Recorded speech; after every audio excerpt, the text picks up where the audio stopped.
Tanzania au si wa Tanzania? No. Kwa sababu sikiliza, wewe ni kiongozi, umekuja hapa, sisi tuko kwenye ofisi yetu, mnapiga mabomu, mnatuharas, tuna haki zote za kuzungumza na Watanzania katika nchi. Kwa nini mnatufanyia hivi? Kwa nini mnatufanyia hivi? Kwamba hatutaki kukaa kwenye ofisi yetu. Sasa mimi naweka nini? Sasa kama ni hivyo, kwa nini tupige mabomu? Ona hiyo ni rahisi. Ujumbe umefika. Sawa? Ujumbe umefika. Twende tufanye press conference. Tutaenda huko polisi baada ya press conference yetu. Aende tu polisi kabla. Anahitajika sijui ni nani, kaimu OCD unayemhitaji nani? Uongozi wa kitaifa. Unahitaji uongozi wote? Ndio wa kitaifa. Wa nchi nzima tu, hata walioko Dar es Salaam. Usongee hapa. Hakuna anayejua kutoka kwenye chama chetu wala uongozi wetu kwamba mwenyekiti wetu yuko wapi, tofauti na taarifa ambazo tunapata. Na baada ya Mheshimiwa Tundu Lissu kukamatwa, mmeona yanayoendelea. Polisi wanafanya harassment, wanapiga mabomu maeneo ya ofisi yetu hapa. Hiyo wenyewe tunafanya hapa, mnaona maji, watu wanatoa machozi. Mawakili wetu ndani ya nchi na nje ya nchi, akiwemo Robert Amsterdam ambaye atashughulika kimataifa, ameshapata taarifa kamili ya kwamba mwenyekiti wetu amekamatwa, na yeye ataanza kufanya kazi kimataifa. Na tunatoa wito kwa jumuiya ya kimataifa kuhakikisha inafuatilia nchi hii na kufuatilia kinachoendelea Tanzania kwa karibu kabisa.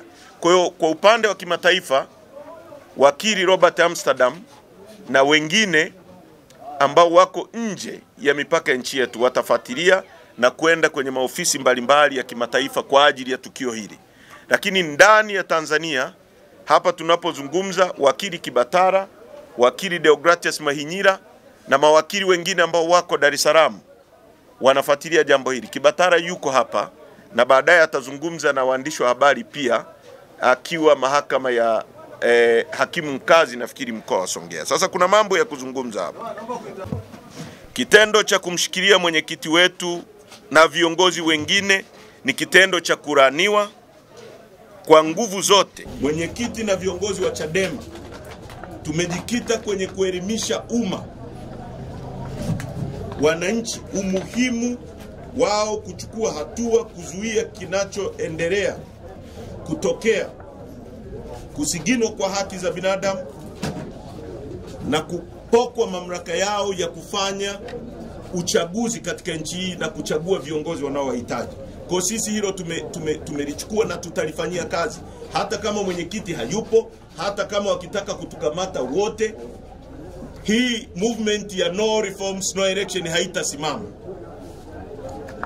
Kushikiliwa kwa mwenyekiti kwa Lissu ilikuwa ni matumizi makubwa sana, kwa sababu Lissu ni kiongozi ambaye angeweza kuitwa na akajipresent yeye mwenyewe polisi kwa muda ambao wangekubaliana, lakini kwenda kumkamata kwa kupiga mabomu na kutumia excessive power kwa mtu mmoja ambaye pia tunajua hali yake alionayo, ilikuwa ni kitendo cha kulenga kumdhuru zaidi, kwa sababu tunajua Lissu alipigwa risasi mwaka 2017 na hali yake ya afya wote tunaijua.